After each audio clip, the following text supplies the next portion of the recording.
They're good. They're good. So today we're talking about making rings. So in case you haven't figured it out, I don't know where I saw one, and I decided, just like when I first started making pens, I saw someone who did one. I'm like, I could do that, and so I went and bought what I thought I needed. I didn't buy that, and I thought I could freehand it. So the first thing you have to do is find a piece of wood you like. I have a favorite wood, but it's hard to find, and so I kind of ration what I have left of it. That's this stuff right here. It's tulip wood, and these two rings here are tulip wood, and they just make really pretty pens. They make pretty pens too, but very nice rings. I've also made a lot of olive wood ones. Some of them are, if you ever want olive wood, Home Goods, any home goods store always has olive wood. You can go there and get all the olive wood you want. But I also have some. I have a source where I can get, like this one here is olive wood from the Holy Land. So this one I know it's from the Holy Land because it was hand delivered to me from someone who went to the Holy Land. So those I know. But you have to pick a piece of wood that you like. That's all.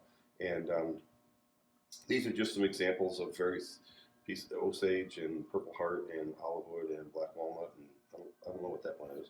But this one, I love this stuff. This is Coca-Cola. Man, as soon as you start turning it, my nose just starts running. My nose instantly starts running as soon as because I have one I'm going to turn. I'm going to turn today. Allergenic? I'm sorry? What? Was it allergenic or? Yeah, there's poisons and all this stuff, and it affects some people different than others. You can wear a mask or even an air supply if you really want to get it. Yes, I'm going to turn one today here. So I made stuff in various stages so that you don't have to watch all this glue drying and things like that. But so today, before I left the house, I get a blank that's like this. But once I get the ring core in it, before I turn it, I knock the edges off it. I just take a bandage off, and just doing that before I came here, I sneezed before I left the house. So you're going to need a few things. I was lucky. I had 2 chucks already. You need a drill head for your lathe. This is just a waste block. And so once you find a block of wood that you like, you find the center on it, and then you have to use 2-sided tape and tape it to a waste block like this. And what I usually do is I just take this off and ram this all the way onto it and crank it down tight and squish it into my waste block so it gets really nice and firm on there so that it doesn't pop off when I go to drill it out or when I use the boring head on it. So the next thing you do is you start with just drilling a pilot hole. And once you have the pilot hole, which I'll do right now, then you're going to take the boring head and you're going to bore that out until you meet the actual diameter of the ring, the ring core that you're going to use. And somewhere here, oh, right here. The whole thing, the boring thing? Yeah. That's the boring head there. So, and you can see here, you can back this around. See, this is what it would feel like when you get the boring head to the point where you want it, where the ring core just fits inside the blank. You can put your finger in there and it'll pop that ring right out.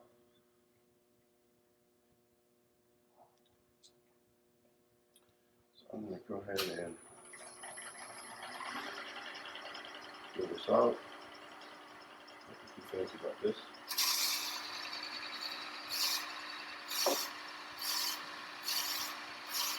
You'll know when you get through it, because it'll no longer look like tulip wood, but it'll look like whatever it has. Have you guys ever turned tulip wood before? When you say tulip wood, Come here a second. you mean like tulip poplar? Poplar? I don't know, but come here real quick, and you can smell this when you're turning it. It's very perfumed. Okay. When you're turning this up, it's got a really strong perfume smell to it. Chanel number 5. Yes. So this is an insert that you leave in here? Yeah, I will epoxy that in. Okay. Is it stainless steel? It's stainless steel. They make them in stainless. They make them in tungsten. They also make them in ceramic. So they make that in several different cores. They also make 2-part ones, which I've never done.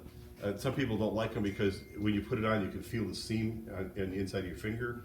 So I've never done, I've only done these single pours. Also, they make them in 2 different thicknesses. So for example, these are, on these tulip woods, I can't get around here. If you look at these 2, you know what, if I put one here, probably see these here. Yeah, yeah. Right by the Maybe not. time You can see that epoxy it in. they make them in a, like an 8mm and a 6mm. So if someone wants a skinnier ring versus a thicker, a wider ring. So once we have the pilot hole, then we need this guy here, the boring head. And you need to insert this so that it's pretty perpendicular to the hole you're looking for. There we go. Back this up a little bit. And it's really a non-exact science.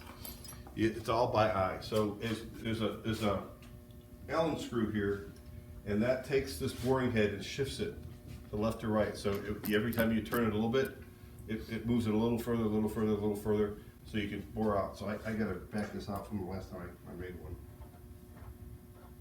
Let's see here. It's riding in there off center then. Yes. Yes. All right. Bring this up a little faster. All right, and then you take and just do the pass.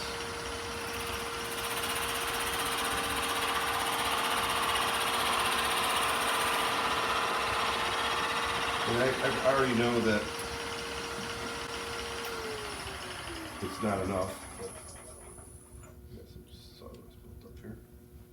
So I'm just going to advance it. See, the switch is over here, so I keep reaching over here.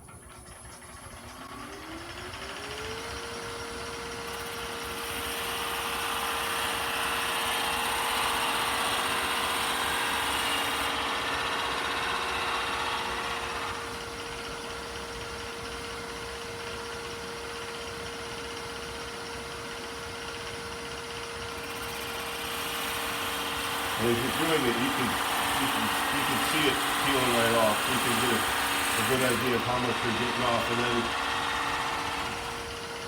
every couple of passes, and then we'll take the core and see how well it fits. I know it's nowhere near ready yet, but you have to keep doing that. And as you get closer, you're going to be taking smaller and smaller increments that you're going to want to peel off.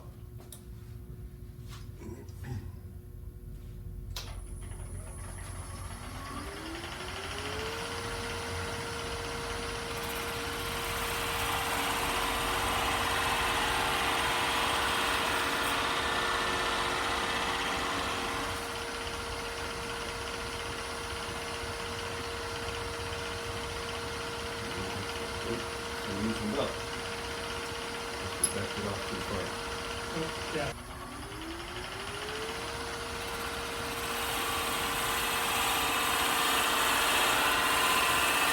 Things you learn when you use other people's equipment.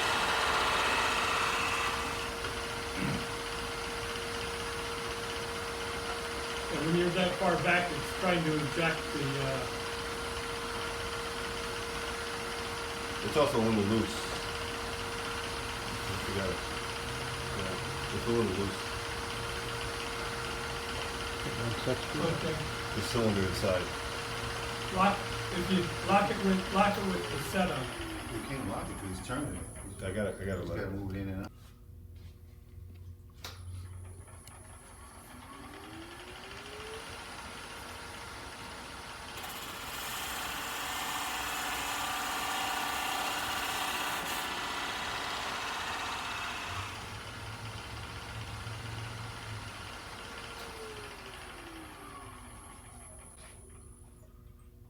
And so there, it's probably a little bigger, but that's what you're looking for.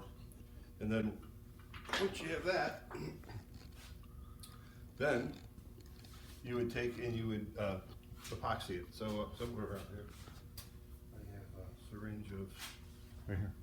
Ah, there it is. Yes. This Gorilla this Glue. time it was Gorilla Glue. Glue makes no difference. I don't even know why I use 5-minute epoxy because I let it sit overnight anyway. But you want to epoxy it in, sometimes I let it sit a couple of days so it gets nice and hard. I found Harbor Freight has the best price on epoxy. Yeah. It seems just as good, but it's about half the price you're paying at Well, the that's big where I'm box gonna go. stores. That's where I want to go because it's just epoxy. nothing major there. Yeah, So now we're done with the boring head, and so then you'd have this. So this is just a blank that the ring core has been glued into, and I've kind of with my bandsaw, I just kind of knocked off the square tips as much as I could. So now I can get rid of the boring head. Get this out of here.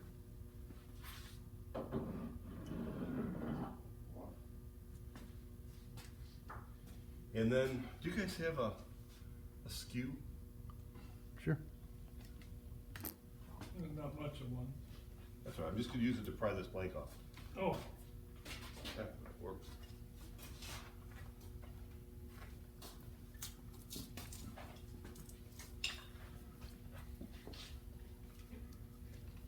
And then that's what you drill your blank into. And then what I do then at home is I take my square chisel and just flush this off so that the next one I can glue on and get all this square that off so that it's easy and it's nice and clean. So the next one will stick to it. So this.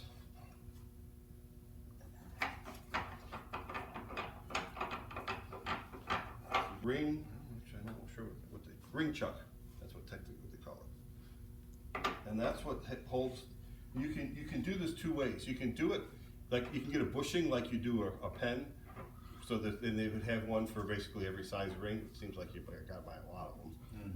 Or you buy the ring chuck, which is, it goes from the smallest to like a size 8, and then from an 8 to the largest, like an 11.5 or whatever. So this is the larger of the two. just expands with a, Yeah, there's a ring here, you do this and then it expands out and tightens it up.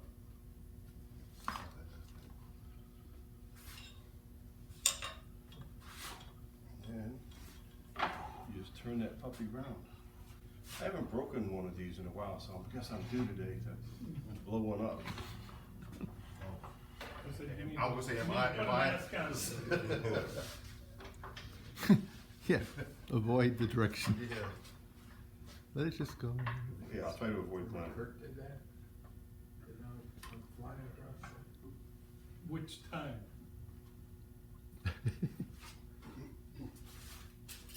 Kurt is notorious. And then I went and bought a set of these, and I think these are absolutely necessary, because I use every one of these for different functions that I turn a ring. I start out with this just to make it round. I use this because this wood is wider than the blank, or than the core.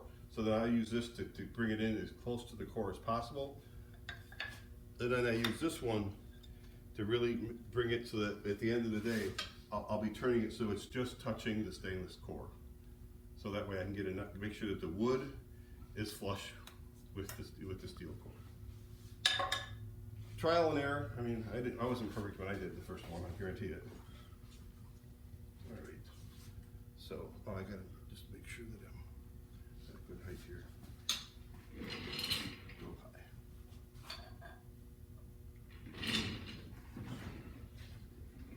Yeah, an advantage for working at home.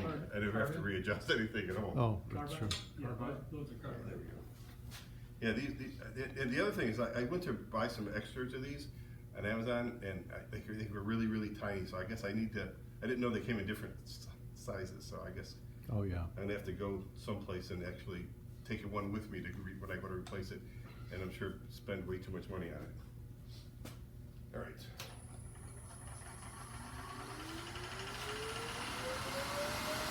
I probably should have a shield, but I hope I do.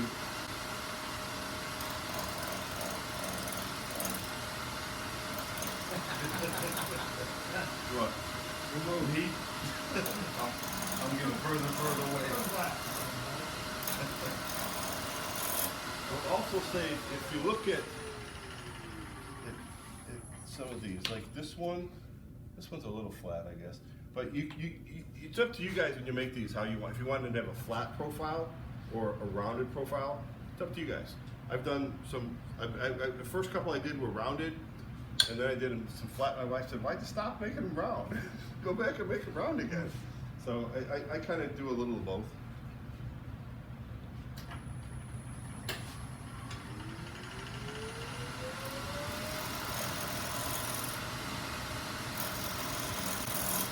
It won't take long to get this fairly round.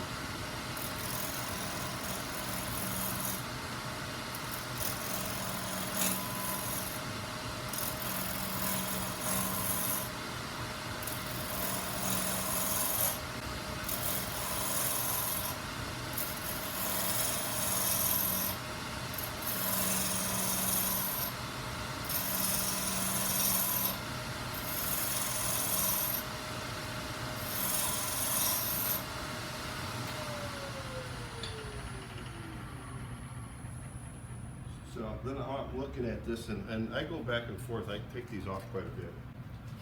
This one looks like Coca-Cola, so you guys probably sneeze it pretty soon. I can tell that this is, I have a lot of wood. There's that much wood overhanging the core. So this is where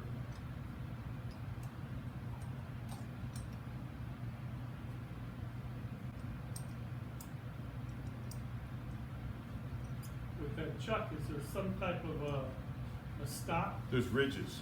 Okay, there are ridges to keep it. Yeah, there's ridges along the way so that you could, for each of the sizes, or half sizes actually. Okay. So that's where I use the square one now, and I'm gonna, now that I got it rounded, I'm gonna start pushing it in and start taking it, just some of the wood away.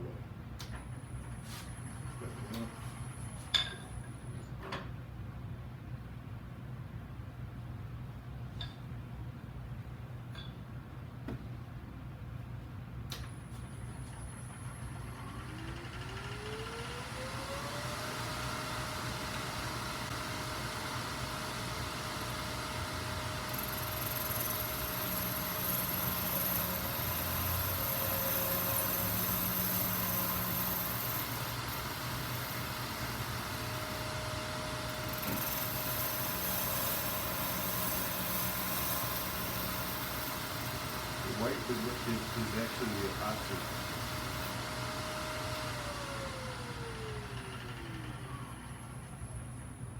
So you have to go in there nice and easy to avoid touching the face of the ring. Yeah, but well, not only careful you don't touch the face of the ring, but you don't want to touch this either. The jaws. Sure. Yeah, because there's like 3 phases in there, so you don't like to get places get caught. So if you touch the face of it, that's it, because you scratch it. Yes, no? It's pretty durable stuff. It's pretty durable stuff, yeah. I thought you could dress it out too, sandpaper. You could use micro mesh. The sandpaper. You could buff it back. You can take it right down to the shine. Okay. So I still got like maybe an eighth of an inch to go on this one, so I'm gonna make one other pass. I've never done it. I've seen things that were done. So you can be cleaned up, yeah, because it's stainless. You put it right into the ring quality. Work down in this.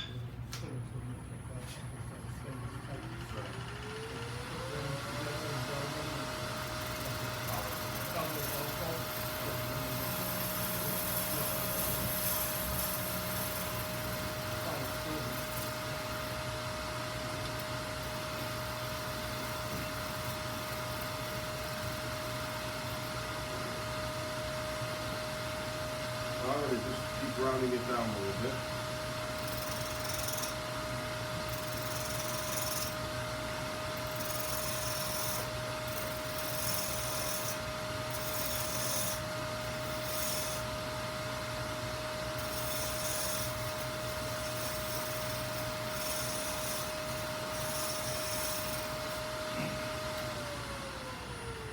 Now,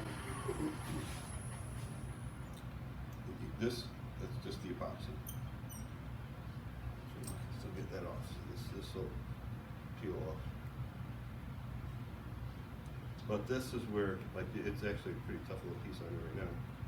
But that's where the diamond shaped one will really come into play in a few minutes. So, I don't know if I can keep going on that side.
Tell, you can pass, if you can pass that around real quick.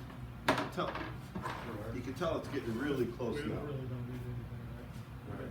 We gotta clear up. The one side has still got some ways to go, but the one has got, we're almost there on the one.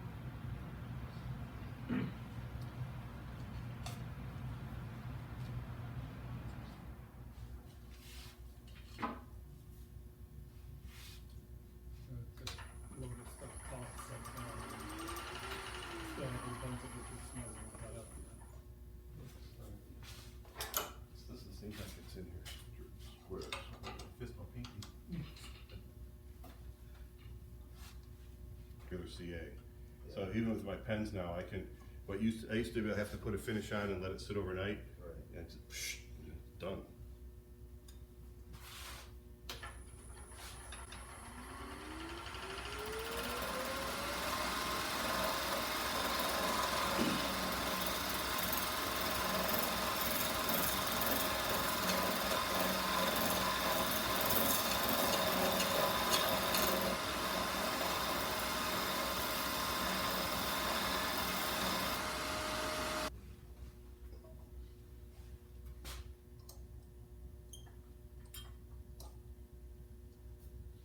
Yep. That one's right down the middle. This one will be down to the middle in just a second.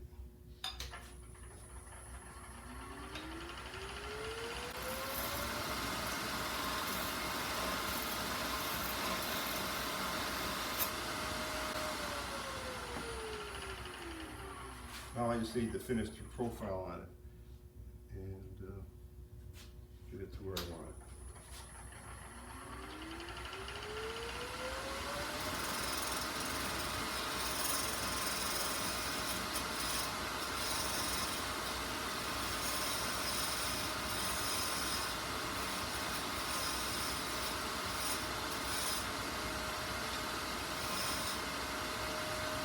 What I like to use is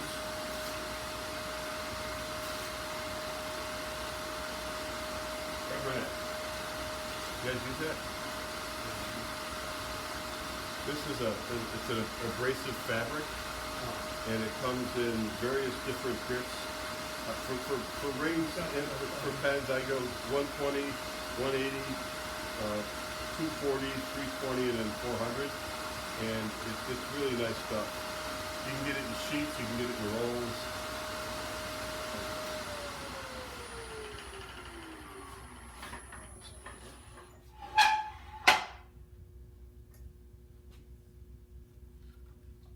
I've used some of it before. How long does it last you? You say use it on your pen?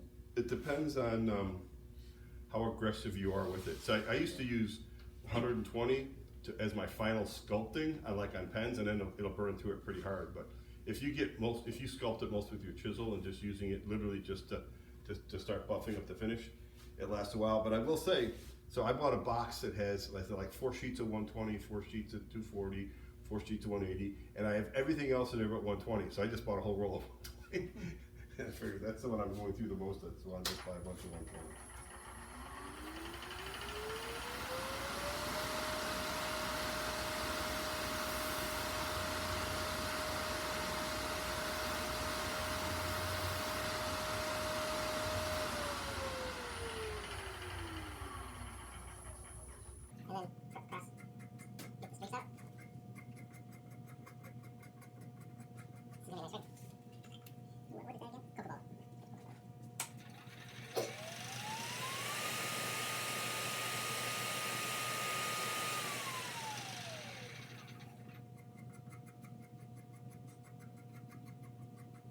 The other thing I also like to do, and I don't know if you've ever seen these, the sanding sticks.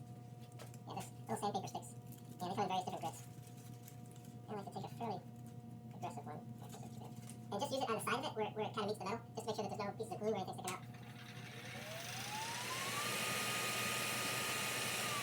Where do you get those sanding sticks from? A magazine that Lowell has. Wood carvers There's a magazine? place in Iowa. There's a place in Iowa that sells all kinds of wood carving stuff. That's where I got it. You know, I take that back. You know what? I got this at Rockland. I got this at Rockland.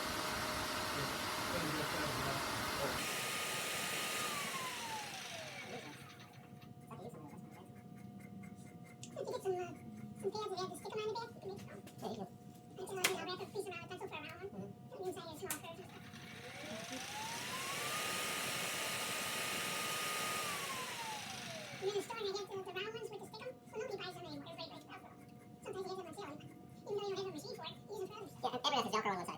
So it's...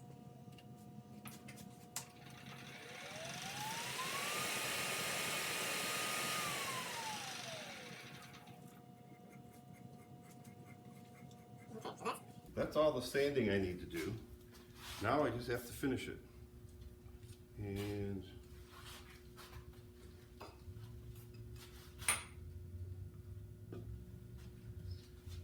you don't have to use that much of this glue loose, that's for sure.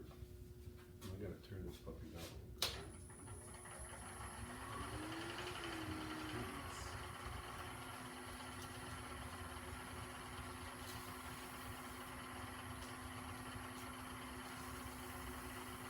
What I don't have here, which I would normally do at home, is I'd hit this with a little denatured alcohol, because this is a really oily wood. And so, normally that's what I would do, but I don't have any here, so. So with this glue boost, it's literally just a couple drops, and you hit it, and you can see how shiny it got right away. And then you hit it with, I'm just gonna drop this on the floor for now, and I'll zip it up. That's it. It's all the accelerator you need.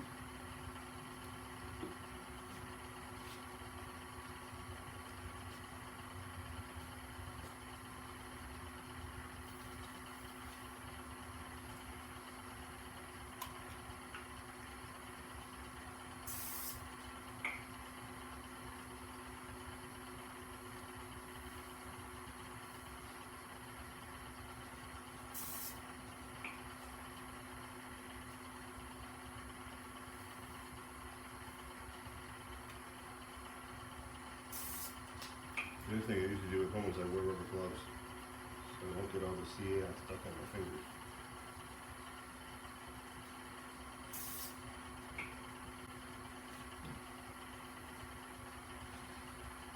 And I don't know if you can see it from there, but from here you can see it's already got quite a shine on it.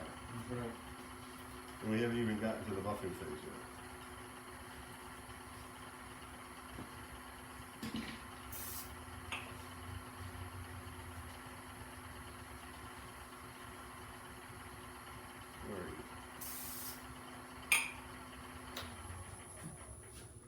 And that's really all the finish I need to put on it.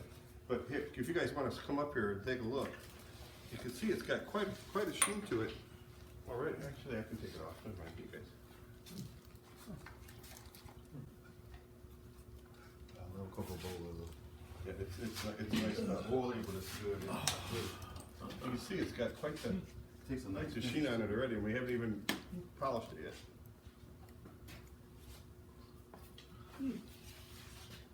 What do you polish it with? Micro mesh.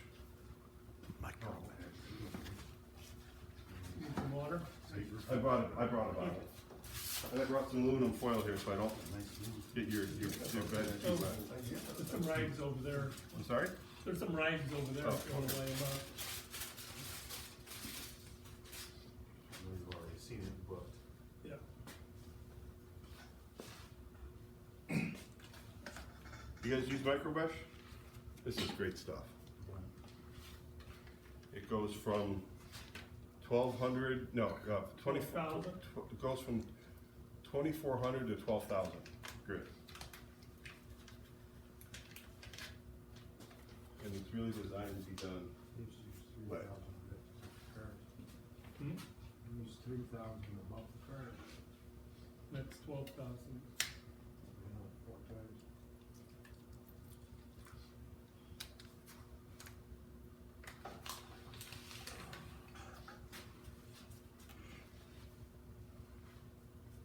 In the old days, we used to say 600 above the current. That's what things like. Yeah. I would consider that to probably be a man's ring, but you never know. It's pretty wood. We do sell them rings. You know, I don't sell a lot of them. I have some in a shop in Flossmoor. The problem with selling rings, I've given a lot of them away. The problem with them is when you have them out there, people will come and say, "Ooh, I love that." It's like, "Ooh, it's the wrong size." So I've had some people come from the shop call me and say, you know, can we meet and then we can, you know, measure me and you can make me one of those wood in my size, but it's never going to be the exact same piece of wood. I mean, it's just never going to be. Every one of these is unique in the sense that they're a different piece of wood. So this one is. You ever do them with resin? I've never done a resin one. I have done a stabilized one. Okay. I had some pen blanks that my cutoffs. So, you know, again, they're only about 5/8 of an inch across. So it's like a size 5 or 5.5 because I'd have to go get a bigger, like a duck call size stabilized blank to do it, so that it would be a big enough piece of wood. I mean, what the beauty of this is, you could use all kinds of scrap woods. I had a piece of ebony that a priest friend of mine brought back from Africa. It was in the firebox. It was going to be burned that night to make dinner, and he brought me home a piece of it. And I'm stretching out every piece of scrap on that as I can to make stuff out of it. I made pens, and then the cutoffs from pens are rings, you name it. And the polishing is really pretty quick because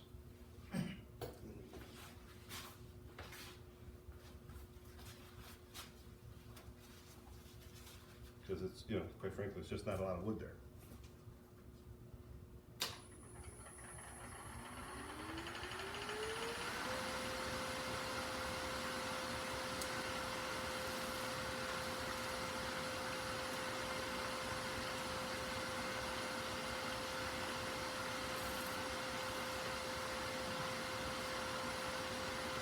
You always go such a high speed. I have.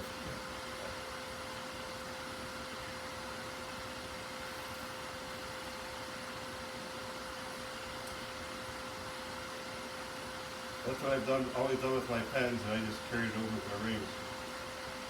I'm not saying it's the only way. I guess this is the only way I've ever done it. I do that stuff with pens.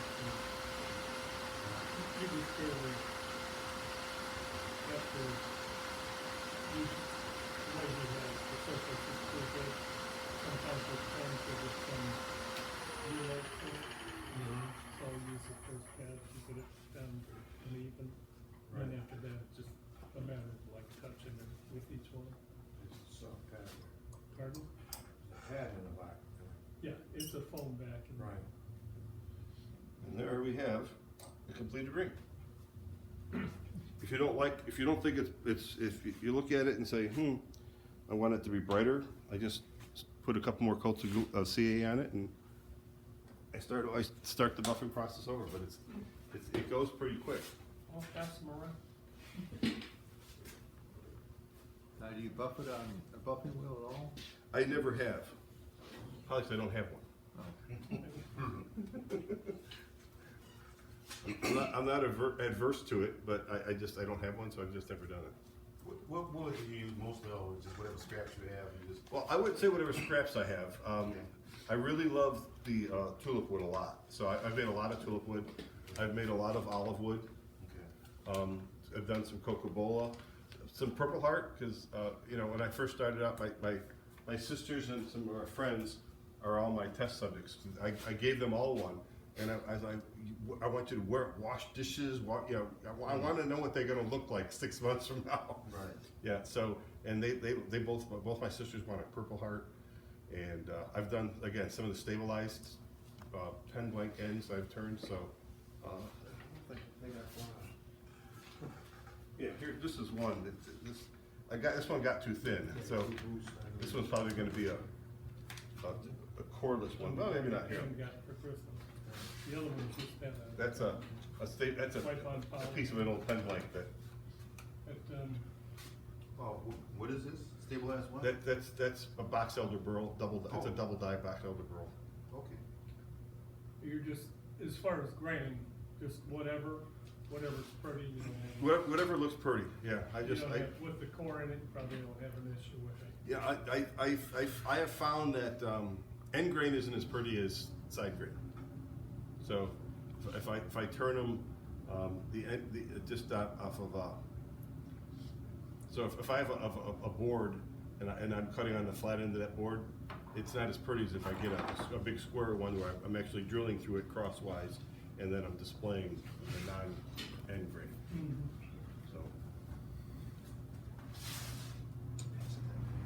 So that's how you make a ring.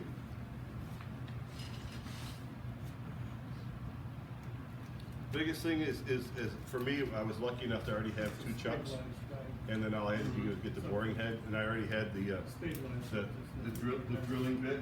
I already had that, so. And the boring head is the biggest thing I had to get, and it wasn't as bad. It was $79, so it wasn't like a huge investment. For that kit? Yeah, that whole kit was like $79. Nice work. Thank you. All right, Thank you. thank you. I looked it up, the tulip wood, Yeah. and I'm not saying anything except tulip poplar. I don't.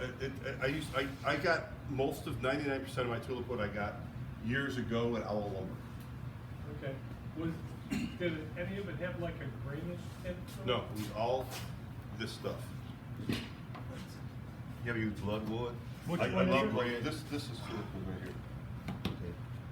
That Okay. deep red blood, I love it. I love blood. Okay. Because I got a tulip in my backyard, but the wood doesn't look like that. It's South American. South American? Yeah.